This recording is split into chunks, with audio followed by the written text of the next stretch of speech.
The truth is often stupid.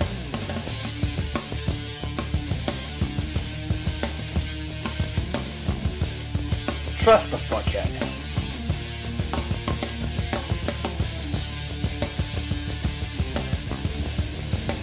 Hey folks, this is the podcast, and you are listening to Forney. How's it going out there? I'm here with Matt Forney today, and we are going to be addressing the right stuff. How are you doing today, Matt? More like wrong stuff, am I right? But No. yeah, I'm doing great. I'm doing great, Davis. You know, one of the, I'd like to start this whole thing off just by seeing the principle. Leftism is not a political stance. Okay, leftism is a frame of mind. You know, most leftists are Democrats or communists, they're on the left, but not all of them.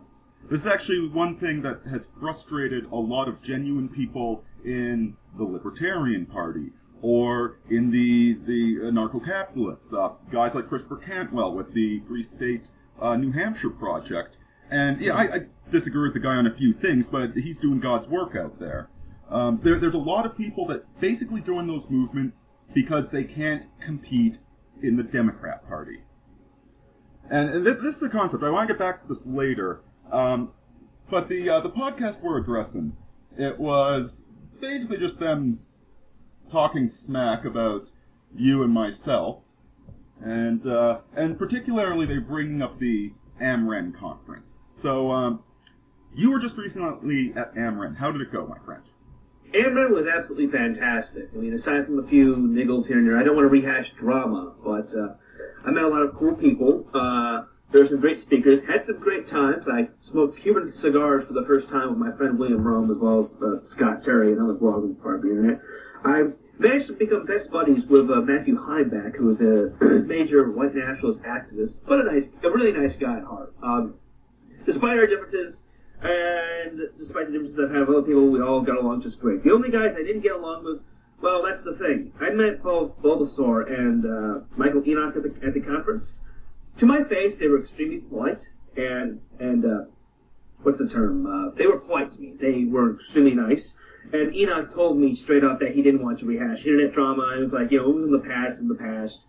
And then, as soon as they got home, they decided to trash me on their podcast, which I don't mind being made fun of for being a drunk asshole, but it's the two-faced sort of, mentality that annoys me.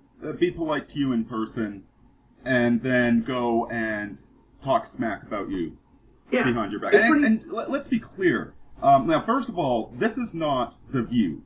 Folks, drama, gossip, it's always tempting at first to listen to, but if Matt, if you and me started doing gossip all the time, all of our subscribers would stop subscribing, and good for them for doing that. So we're not really going to go into the gossip and the drama. Yes. But the point of this is that this whole article, it wasn't discussing your ideas, it wasn't attacking arguments you'd made so much as attacking the person making them. Exactly. They had no argument against me. Their entire argument was basically, I'm overweight and I made an ass of myself while drunk. That's it. There's no substantive criticism of my ideas or what I advocate. It's just garbage, gawker snark. Well, and you know what? Snark perfectly describes this. There's actually somebody mentioned this thing to me before you did, and he compared it. I don't want to name names because he's a private person, but he was saying it's like Jon Stewart. Anytime Jon Stewart is talking on his pontiff, his podium, back when he was doing the Daily Show, he's the news that everyone believes. But as soon as he gets called on a factual inaccuracy, he says, "Oh, I'm just an entertainer. I'm just snark." And it's appropriate that they named their podcast The Daily Show after The Daily Show. It's so perfect. Well, and it's, again, because everything is sarcastic with these people. Everything is this sardony, this irony, that you can never attack them directly. If they say something stupid, they say, "Oh yeah, man, I'm just being sarcastic." Because there's nothing there there's no idea, there's no core concept, because it's all snark. Yes. I vaguely recall a quote from, I think, Ryan Holiday about this, or someone related to him. I can't remember exactly. Snark is basically, it goes something like this. Snark is basically what happens when when you have, it's something you can't respond to because there's no substance there. It's just insults. Yeah, it's you know what? It's honest to God. Back in like grade 8, some kids were making fun of me because I watched Ninja Turtles and they were watching that god awful show about Ice. No, not Ice-T. Who is that white rapper? Ice Cube? No. Vanilla Ice. Yeah, that show about Vanilla Ice where he had talking magic shoes. I don't know what you're talking about. Frankly, I'm kind of glad. It was. I actually looked it up again on YouTube. It is atrocious. Say what you will about Ninja Turtles. It was a creative show, and the people making it had a great time doing it. It was a solid piece of whatever childhood shows versus talking magic shoes of this flash in the pan rapper. You can't argue with that. It's just the sneer. It's whatever you're doing, I'll sneer at it. I'll have sardony and I'll insult it. It's not what you're doing, it's just who you are. And you know what, honestly, the Daily Showa, are you frickin' kidding me? Naming your frickin' podcast after the Holocaust? Well, they have it's not just that, it's just that so unoriginal. I mean, apparently they also have a segment on another podcast called Chateau Autiste. Basically, they have no original ideas. Well, it's derivative and it's rude. And just for the record, because we're probably going to get a few people that love that show, I'm going to quote something from Vox Day that I think it sums up both our positions very nicely. Quote, I assert that an unborn female black child with a missing chromosome and an inclination to homosexuality is equal in human value and human dignity and unalienable God-given rights to a straight white male in the prime of its life with a +4 standard deviation IQ. That yes, there are differences in people, but they're equally valuable because they're human beings. And naming your show after an attempted genocide. Like, who are you, the Young Turks? Oh, what side of the political spectrum are they on? God. And you know, this is here, I was taking notes while listening to their very long podcast. And see, this is one of the things. This is one of the things you can notice about leftists. This is how you can detect them, because it's not what they're saying. For instance, a Democrat will quote Martin Luther King Jr., judge a man by the content of his character, not the color of his skin, which is a good concept. I'd say that's a fairly honest, genuine right-wing concept. They will say that thing, but they won't ever mean it. And so, one of the things to look for is scatological, shocking language. Leftists always want to shock you. There's the Piss Christ, that piece of artwork where a guy urinated on a crucifix, and it's getting put in museums. They like to be shocking. And now, right now, the political left is in love with multiculturalism, with, on the one hand, pretending race is just a social construct, while at the same time saying race is so absolutely real that we need to turn Thor into a woman, and we need to turn this superhero black, etc., etc. But the reverse, and these guys they make so many racial slurs. For instance, they attack your fellow writer at Return of Kings, Blair Naso. Yes. What did they keep? They call him a kebab. Yeah, again, a Durka. Again and again. This, listen, when the Team America World Police came out, I'm pretty sure most of us at some point referred to Arabs in the Middle East as Durkas, because it's bloody funny. But these guys are doing it every frickin' minute. And it's not because they're referencing a movie we just saw. It's bloody 10 years old or something. They're doing it to be dickheads. Exactly. Pardon my French. Look at me standing up against. Look at me. I'm so out there. Well, yeah. Actually, to semi-related. Amron, me and my friends, we were sort of ribbing Blair for looking like he wasn't white entire week because he has a very olive complexion. But I was hanging out with guys like Matthew Heimbach and Matt Parrott of the Traditionalist Youth Network, which is a white nationalist advocacy group. They were ribbing on him as well, but they never called him any racial slurs. It's only these guys who did it. Yeah, it was friendly ribbing. Yes. Whereas there's again, there's this need amongst the leftists. And of course, we're both talking about Michael Trust's work, Anonymous Conservative. Yes. It's all about the liberal, the leftist feels like they can't compete, and so what they do is they defect to the other side. You know, this is why you constantly see the leftists supporting whoever we're at war against. You know, it's their methodology is to get the K-type, the competitive people, to fight one another while they hide in the background and don't take part. And they have this constant need, because they feel so inferior on the inside, they have this constant need to show that they're superior to other people. You know, and it's... Yeah. So right now, the liberals are doing it by saying, look at how racist those conservatives are. And they have a completely incoherent definition of racism, so whatever you do, it's racist. These guys are going the opposite. Look at how stupid these jungle bunnies are, and these gooks, and these porch monkeys, or whatever slurs they're using. Yes, it's basically a cover up for their own inferiority. It's like, we're gonna take the high road, and we're not going to stoop to their level. But no, having met Bulbasaur and Enoch in person, I see they have a lot to feel inferior about. Again, I don't want to, take the low road. We're talking about the deeper issues here. But I having met them in person, I can see why they would act like this. But you know what? There's some people that are just born that they're super good looking, and they don't have to work out that much to stay in shape, and they're naturally extroverted and naturally a very happy person. Like they're the yellow lab of personality. And those guys, you never see those guys hating anybody. Oh, no. I mean, it's always, people like that have a sort of sense of, what's the word, gentlemanliness or gentility. You never see them hating. It's always people like the right stuff. The other 90% of us, if we look for it, we have plenty that we can make excuses about, that we can blame it's like, oh, well, I never had a chance because of...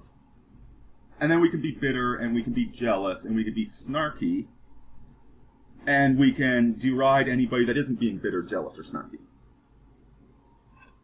Yeah. Another term that I caught them using, which is just, this is perfect, is they said, kill yourself. Kill yourself. I think they were talking about Roosh. But that's a popular leftist trigger phrase. Leftists will never ever, and I've experienced this being the target of so many hate pogroms over the past 3 years. Leftists will never directly say they want to kill you, both because A, it's illegal, and B, they don't have the stones to do it. So they just say kill yourself. Not only is that technically a form of bullying, I mean, I hate to use that term, but given that the left agitates against bullying, it's very ironic that they're engaging in it themselves. It's utterly cowardly. It's like, and it's another one of those tell phrases that you get from the left. Yeah. What else? Oh, you know what? And again, when they put down others all the time. Now, this might seem ironic, given that right now we are putting them down. We are saying bad things about them. But honestly, we tend to, I think most of our writing is constructive. Or if we're attacking somebody, we're attacking somebody who's said something blatantly false. And we're angry about the falsehood that they uttered. And sometimes this does go into personal attack territory. For instance, the fact that you don't see that many attractive feminists. But generally, we try and maintain it at the level of professionalism, of intellectual disagreement. Yeah, we don't go on a podcast and start going, fuck nigger, cocksucker, cunt bunny, whatever. We don't insult other people's appearances most of the time. And they were doing this not just with you. I don't know if you listened to the whole thing, because it was quite tedious. Oh, I know. I listened to it. I know what they were saying. And I'll just say, it's very ironic that Enoch is insulting anyone's looks, given what he looks like. Again, don't want to go that route, but again, he's the one who fired the first shot. Well, and they were insulting Jared Taylor as well. They insulted Jared Taylor? Yeah. They said, first he said, I thought he was a manlet and he was taller than I thought, but did you notice that his chest was too big for his legs? I don't think his suit fit properly. And just all this petty... What sort of man whines about somebody's suit not fitting right? Well, I mean, you can criticize Jared Taylor for a lot of things. I mean, people are hanging out has some fair criticisms of Taylor, but that is a completely insubstantial criticism. You're insulting a guy for the way his body is shaped. Well, right before they started insulting him, they brought up the fact that he brought a black woman with him to the conference or something like that. Yes, there was a black woman in attendance. Apparently she was Taylor's guest, maybe, according to them. And I think that then, because, oh my god, he's associating with the enemy, we're going to make fun of his appearance. To clarify, I don't think she was a guest of Taylor's. All he did was that during the opening remarks on Friday evening, he mentioned that this woman would be in attendance, and that she was on board with the ideals being espoused by Amber. Like, she wasn't an enemy agent, okay? She was on our side. So he was just telling everyone that, you know, she's on our side, you know, treat her the way you would treat everyone else. I don't know if he was a personal guest of hers. I mean, if she was a personal guest of his. He was just pointing that out because it is unusual for a black woman to attend a white nationalist conference, obviously. Mm-hmm. Obviously. And my few dealings with her, she was a nice lady, and she was actually quite cute, but, what, God. But, and this is why I have so little tolerance for white nationalists most of the time. And I don't want to paint all of them with the same brush. I mean, like, for somebody like Jared Taylor, I'm sure I disagree with him on stuff, but it's all intellectual disagreement. It's all polite, civil discourse. But there's this element, and maybe, I don't know how big it is, because it's the internet. Like, what percentage of MGTOWs are actually these whiny losers that just want to identify with some groups they're too afraid to approach a woman? I can tell you what percentage of YouTube comments are made up of those guys, but I can't tell you in real life how many of them are doing that. I'd say that the ones who turned out to Amber, everyone I met there was, I didn't like everyone, but everyone I met was civil and polite. I met some cool people there, so it's like, I disagree with them, but it's like, I put this in my, I wrote up an article for Return of Kings. It's not published as of this recording, but it probably will be up by the time this podcast goes up. I said basically judging white nationalists based on the retards commenting at the right stuff or other blogs is like judging the manosphere based on the retards who are commenting at Return of Kings and can't go 3 syllables without saying hypergamy or all women are whores or something like that. Those people never make it out to the conferences. They don't leave their parents' basements. So you get a very high-class type of individual coming to AMREN or other conferences like it. They're normal people. They may have out of the mainstream beliefs, but they're regular guys and girls you can break bread with, get drunk with, have fun with. They're at the end of the day, they're not hateful people. Oh no, not at all. I mean, American Renaissance is about like whites. Yeah, we have a right to have an identity. We don't need to feel guilty all the time. There is actual value in real diversity, which means diverse cultures, diverse peoples. These aren't the KKK. I mean, the KKK are a left-wing reactionary force.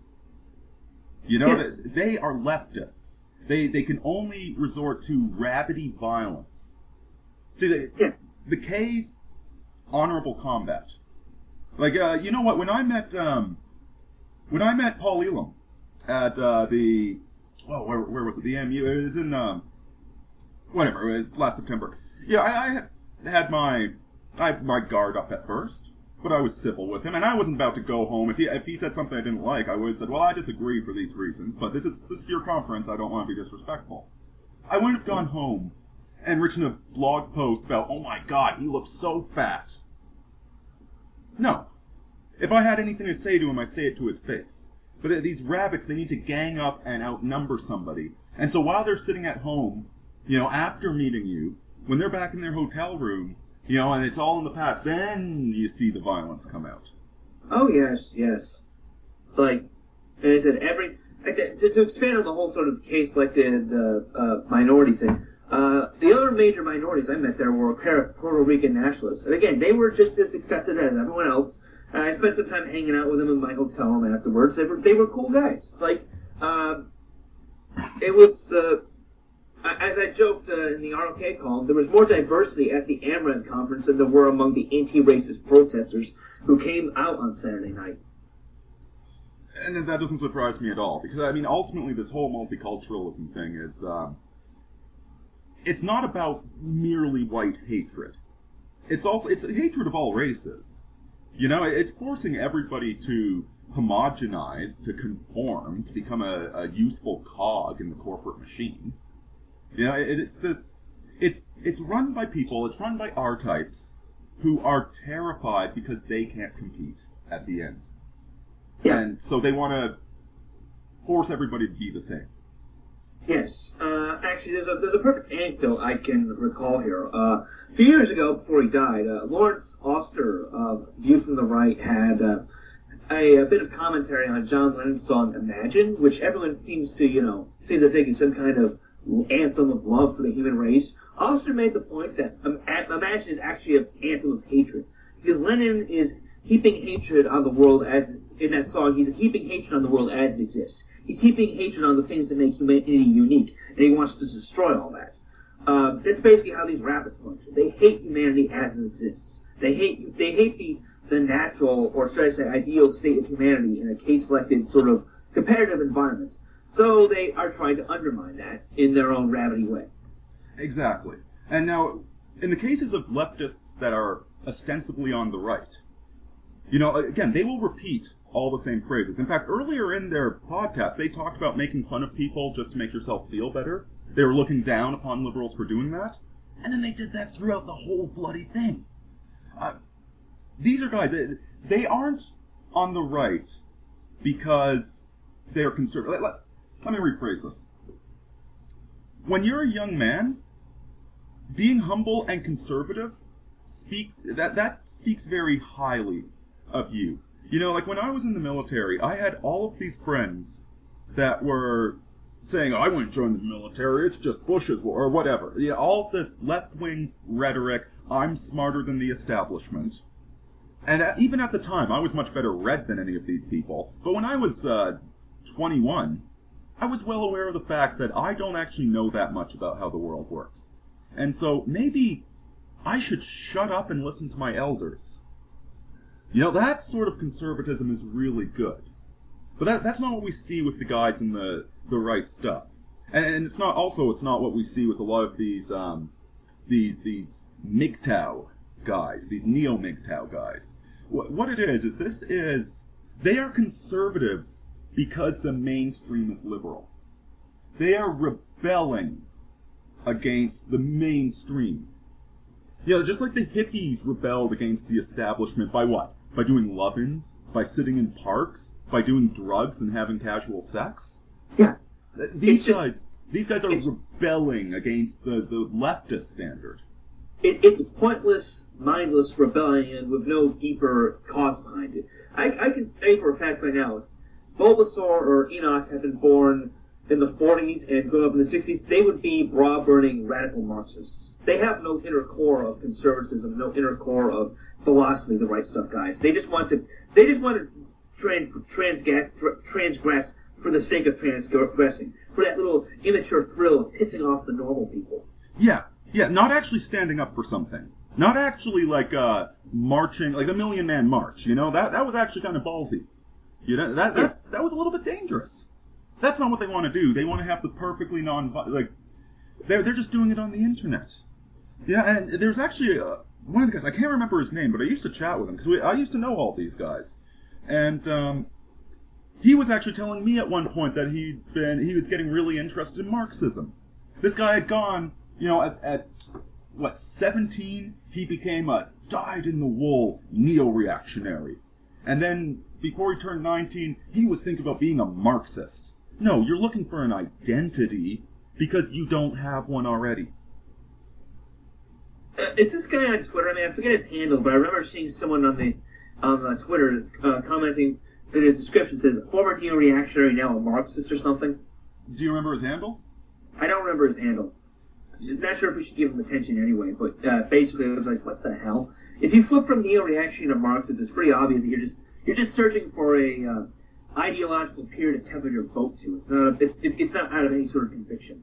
Yeah, and we're not talking, like, listen, I have respect for people that just get so sick of the system they go anarcho-cap, because they like Ayn Rand, and they like free market economics, and they've read, you know, they're not really political, they're just so sick of the system that they say, I'm a Randroid, or I'm libertarian, or I'm, like, they're still on the right side, because they've thought about it.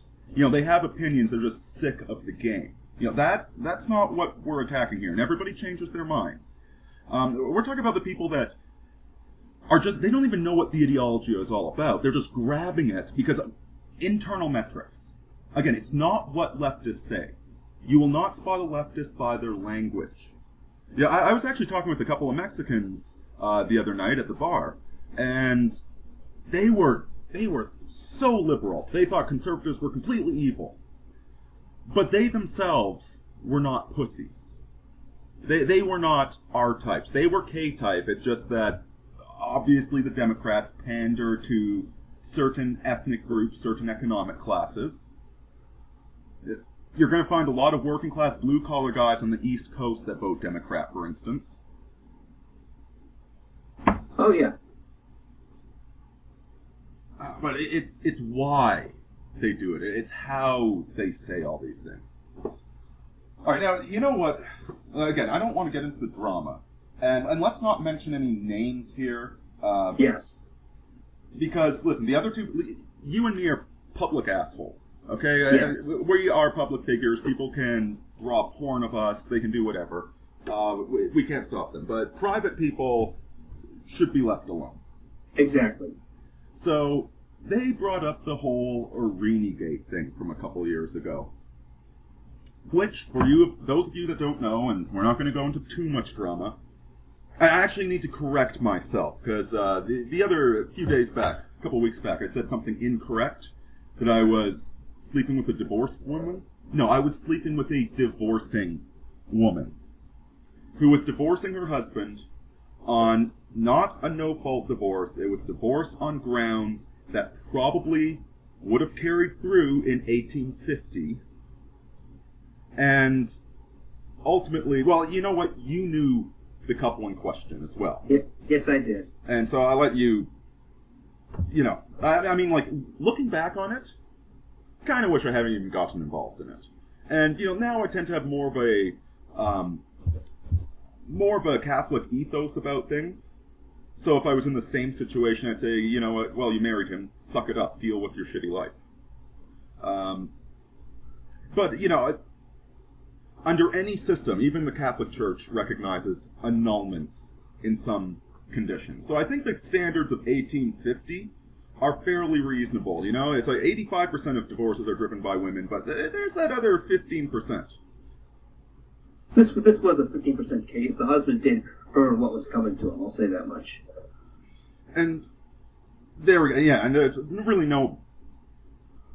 It's a he said, she said, ultimately.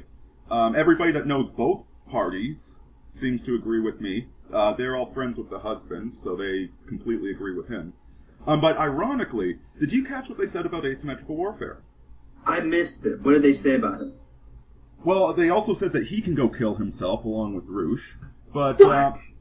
Why would anyone attack asymmetrical warfare? I mean, I don't know the guy very well, but my few days with him, he seems like the nicest guy ever. He is such a solid person. And he knew both sides of the couple. And apparently the husband, and this is 2 years later, is still ranting and raving about me. You know, and it's like, you know, listen. Oh, wait, I'll get to this. And so, asymmetrical warfare told him to calm down, that you're not a sinless human being either. And so they described this as him white knighting for me. Asymmetrical warfare is white knighting by pointing out that women have agency and you can't force a woman to cheat on her husband. Yes. That's what white knighting is. That's incredible. And incredibly stupid on their behalf. They didn't say sticking up, they said white knighting.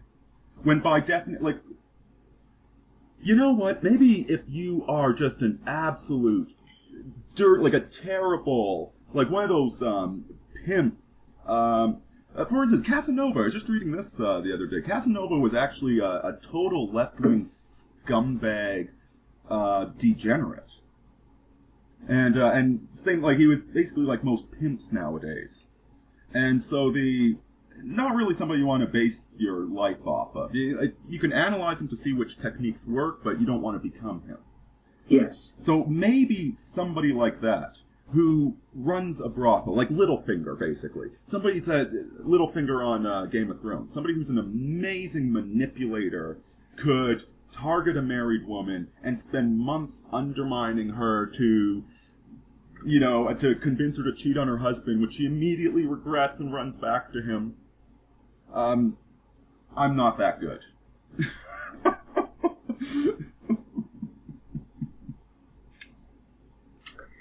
Yeah, it's such incredible BS.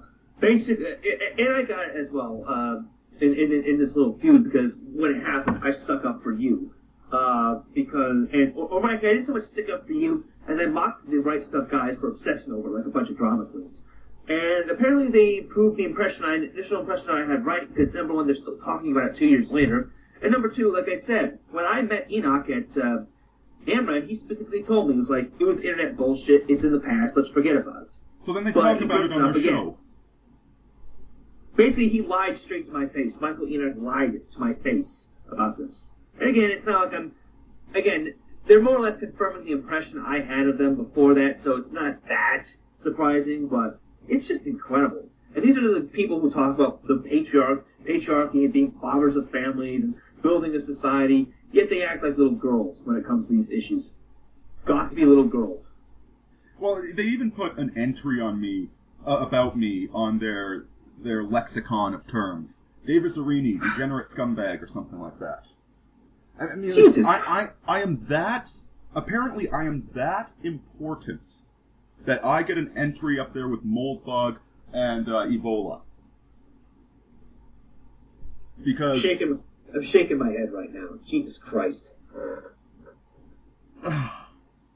And you know what? Again, this is another leftist trait, guilt by association. Now, I am friends with both Bernard Chapin and Paul Elam, and I don't know what Paul Elam thinks about Bernard Chapin, but I think we all know that Unky Byrne hates Paul Elam. Oh yeah. Unky Byrne knows that I'm friends with him. He doesn't have a problem with that. I mean, you and him had words with each other. I wouldn't say that you are as pissed off with Paul Elam as Bernard is, but... No. Are you offended that I am friends with Paul Elam?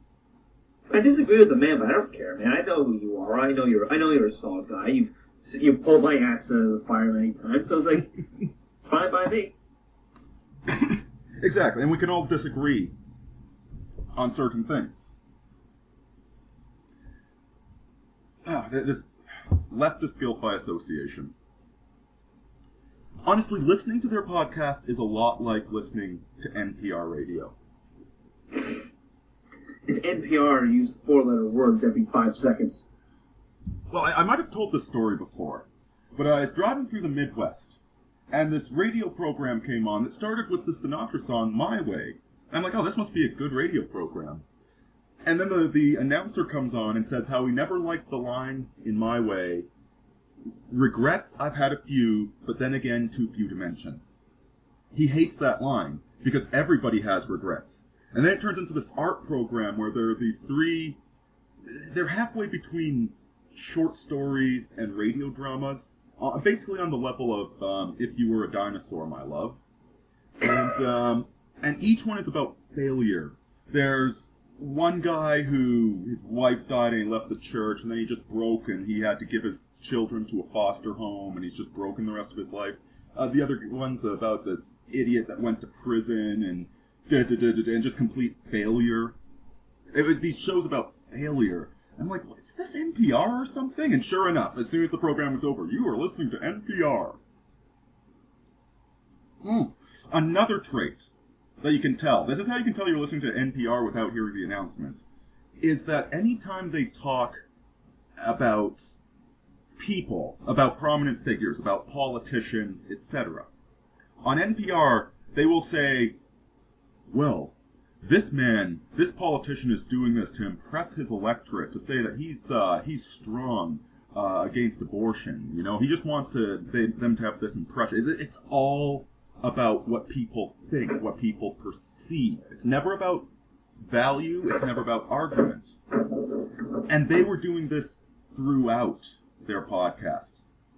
Talking about the perceptions of things, the social manipulation of things, rather than the policy. Sounds a bit like projection. I mean, at the end of the day, we're dealing with a bunch of guys that said they don't need game because they're married. In light of that, this whole Arenagate thing, the reason this upsets them so much... They're player hating. And we've seen pictures of their wives. We know they have a very good reason to hate player hating. Both of them. And you know what? They're not ugly women by any means. Oh no. But I would not be surprised if there's a story, there's some other gate about another writer for Return of Kings or somebody else that reads Rouge and one of their wives. But, you know, they don't need game. Oh, yeah. I mean, well, I also showed the pictures of these men and their wives to Rouge. I'm not going to post this publicly, obviously, because I'm not that kind of person. But Rouge had the perfect line. These two guys married women that I wouldn't approach. But I thought approaching was just about spamming women until you find one drunk enough not to know what she's doing. No one who has ever actually approached a woman in a bar or anywhere else would say that. I can guarantee you these guys basically just got lucky and met a woman they knew through a friend or whatever. And I'm not knocking them, you know, if it works for you, by all means, if you're happy, fine, whatever. But they're the ones who are knocking everyone else for their choices in life. You know, I don't... Again, it's... You know, I did not break up a marriage. The marriage was breaking itself up. And you saw it happening far, far before I did. Oh, yes.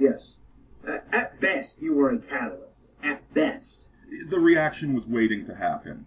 Yes. It was an unstable formula. It just needed one drop of water in it to go boom. Yes. And anybody with any experience with women gets that. You know, the woman, like for instance, when you approach a woman at a bar, she makes up her mind in the first 3 seconds. You know, you're basically...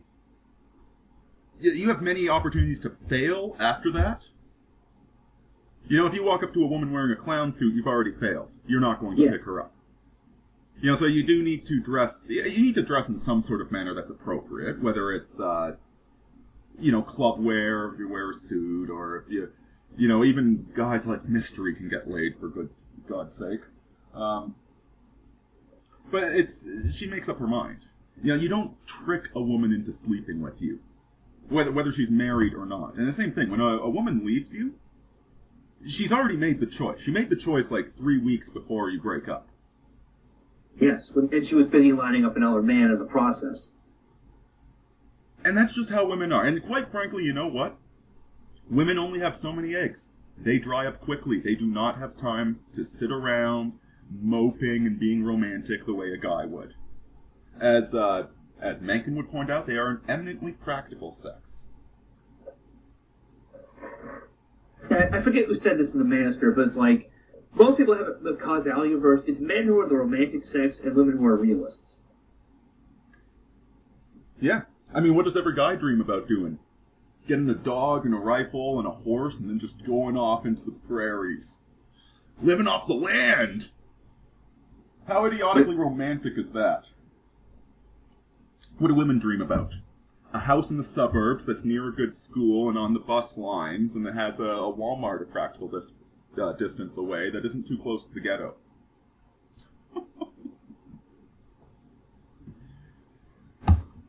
Exactamundo.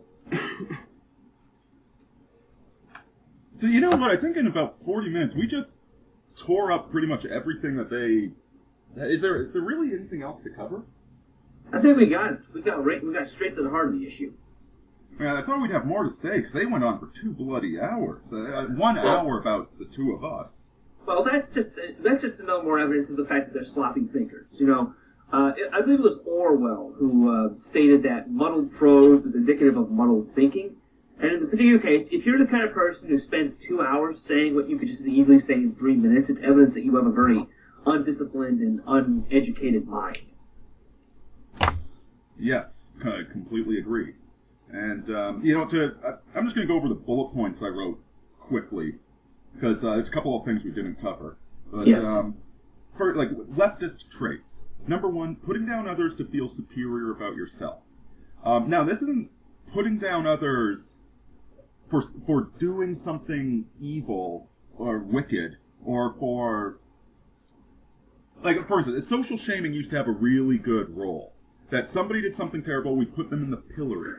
But nowadays, with the internet shaming, it's mob tactics. Everybody gets to feel superior about themselves for shaming this person, even though half of them are doing the exact same thing. There's no warning. It's ineffective. So with leftist shaming, they tend to go after things that, you know, you can't help about yourself or that everybody's done. And so in this, like, there's the obvious racism that they keep bringing up. I mean, for me to use the term racist, you know it's pretty bad. Oh, yeah. Mr. White Nationalist on paper. Yeah, exactly. Appearance. They kept deriding everybody's appearance. Again, you guys aren't supermodels. Okay? Oh, trust me. I mean, Bulbasaur looks like his mother tried to abort him and they had to stick him in an incubator. And Enoch looks like someone shaved a black bear and put him in a suit. Okay, I'm not knocking their looks, but they're knocking everyone else. You know, they aren't exactly, you know, like you said, they're not supermodels. Yeah, good for the goose, good for the gander. So why are you making fun of other people's appearance?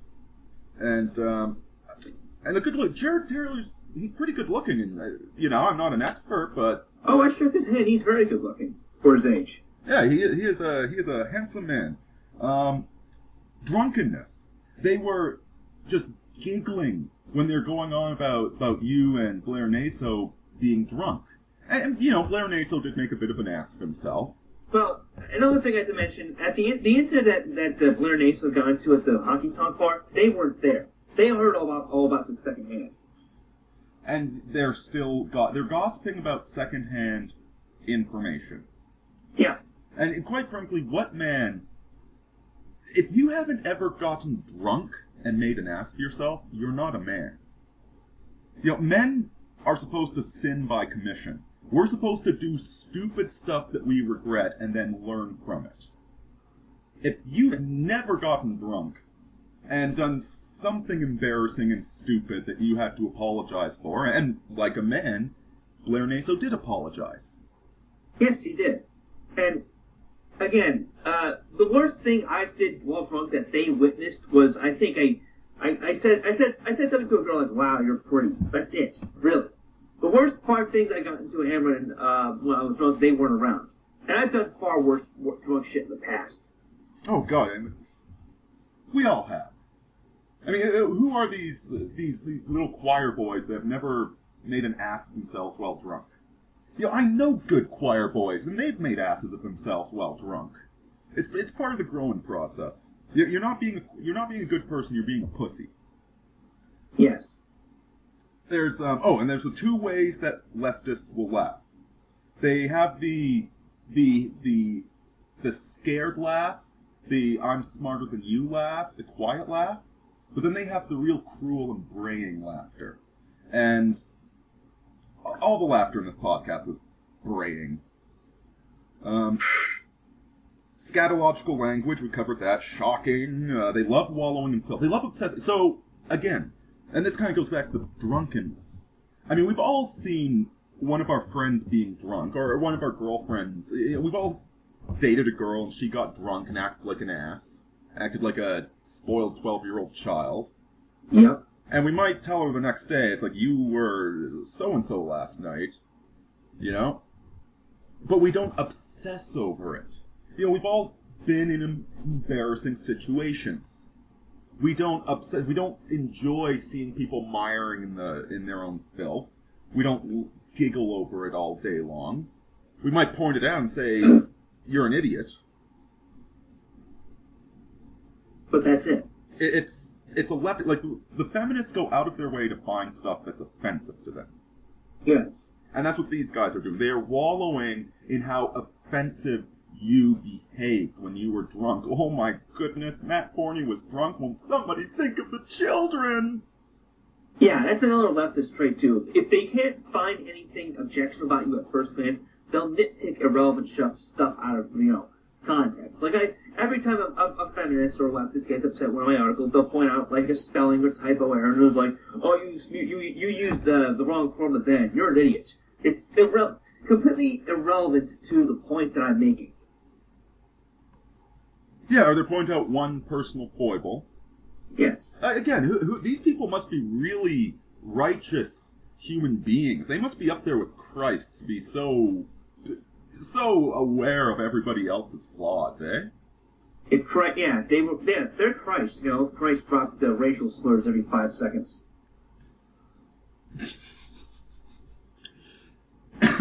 I was reading a great post the other day about Christ and the SJW. Did you happen to see that one? Who wrote it? I can't remember for the life of me. It was brilliant. It might have been John C. Wright, but I don't think it was. He was pointing out there's a social justice warrior, there's a leftist in the Bible. And take a wild guess which apostle it was. Judas? Mm-hmm.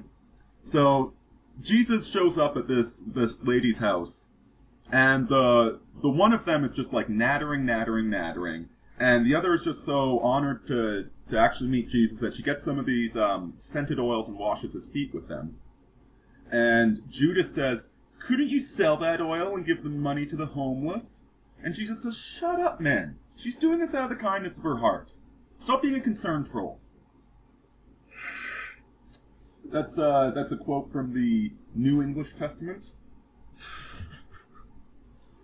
But yeah, like, who are these people that are so righteous that they are just criticizing everything everybody else does? Oh my God, he got drunk at a bar. I think Jesus specifically warned about these people in Matthew, forget the specific chapter in verse, but say, beware the hypocrites. Beware beware people like these, who pick at everyone else's sins and make a big public show of being moral and whatnot. Yeah, like, listen, we both discuss virtue because it's an ideal that we're trying to achieve. Not because we are perfect people. Exactly. So, you know what? I was going to say, you wrote about this in Kill Your Manosphere Idols. Yes. You should, I forgot the specific point I made in that article. It's like 2 years old now, but, like, basically, you have to work to strive towards these things and acknowledge your faults. You can't simply sit on high and snub everyone who you think is inferior to you, because that's not how you improve. It's not a way to. It's not, fat, drunk, and sanctimonious is no way to go through life, son. And if there's anybody that you try and raise up as some sort of perfect virtual person, you try and turn C.S. Lewis into a bloody magical person, you're going to be disappointed in him if you actually find out what actually happened in his life. Same goes for all the saints, by the way. Most of the saints were complete degenerates when they were young. And it's getting better. It's sort of like being an alcoholic, where you're always an alcoholic. And listen, I'm not talking about the namby-pamby, he drinks too much. I'm not talking about high-functioning alcoholics, okay? I'm talking about the guys, and I've had friends like this. That stage of drunkenness where, for me, it happens right about 18 ounces of whiskey. And then in 2 more ounces I pass out. So it's basically a bottle of whiskey. And for about 10 minutes I'm completely out of control. Where it's like you don't remember anything, you just need to drink more, and you act like a complete asshole. Some people get to that stage after 1 or 2 drinks. And those people just can't drink, because it comes on unexpectedly. And the next thing they know, they're in the drunk tank, or they're in a field somewhere, they missed their bus, they lost their wallet, etc. Those people can't drink. They're alcoholics their entire life. It's not something they get better from. It's a fact that they cannot drink, and they would love to. So, being a good person doesn't mean that you are no longer an asshole. You're still an asshole. You're just trying not to be. Precisely. Well, honestly, any last thoughts? Because I think we beat the hell out of this dead horse. And now it's time to send it to the glue factory. I don't got anything else to say. I guess, you know what? Just, folks, read between the lines with people, because this is really what's killing the whole neo-reactionary movement. I don't usually like naming names, but these guys with the right stuff are just they're degenerate leftist scum who are wearing the outfit of neo-reactionary whatever, and they're killing the entire movement. The whole Tranny-gate thing about Justine Tunney. Say what you will about her. She's a great writer, and she doesn't claim to be a neo-reactionary, and they had a huge tizzy over whether or not you're allowed to be friends with somebody that's a transsexual. These people are not interested in making the world a better place. They're interested in posturing. So I guess that's it, is look out for the posturing scumbags in the neo-reactionary, in the manosphere, in MGTOW, in the Libertarian Party, the anarcho-capitalists that are basically advocating communism. They're all over the place. So, keep your nose clean, folks. This is Irini and Matt Forney. out.